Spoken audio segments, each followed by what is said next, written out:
In the scope of this beginner's tutorial, I made a conscious decision to work mainly with the mouse, so that every step I made could be followed visually. However, I'd still like to show a few useful key commands for working with clips. We have already learnt that I can trim the clips here. By this we are defining the start and end points of each clip. I would like to do this for this clip.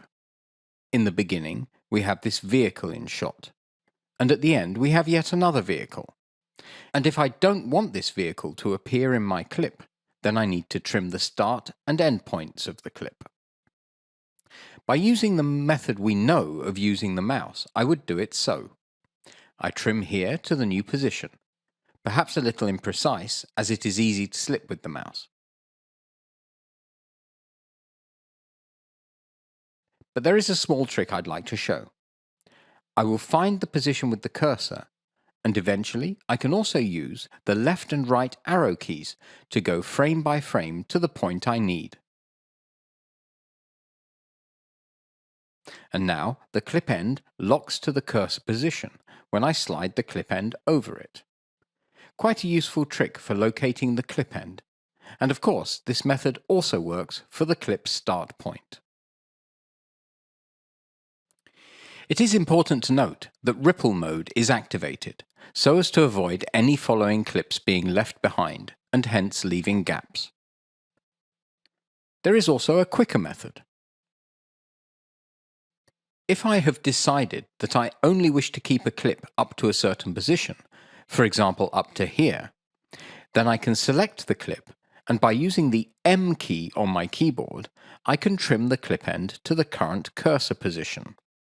The active mode is taken into consideration when doing this, and with ripple mode deactivated, key M, a gap is left as the mode is taken into account. I'll undo once again. Sometimes it can be useful to have the ripple mode deactivated when working, and so I don't have to activate it each time I wish to do a trim function and have the following clips move with the edit. I have the possibility to use a trick, which is to hold the Alt key while pressing the M key. In doing so, ripple mode is activated momentarily, even though it is not active when performing other tasks. So Alt plus M trims the selected clip and automatically slides the following clips to follow the edit and not leave any gaps. This method also works for the start point. I'll undo, choose a position for the start point of my clip,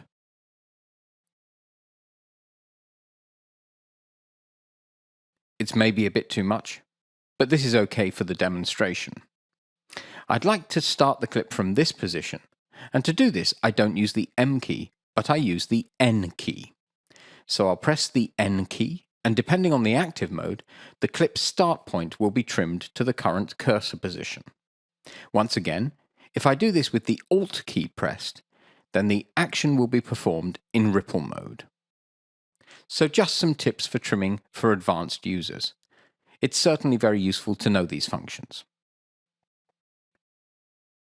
One final remark concerning trimming.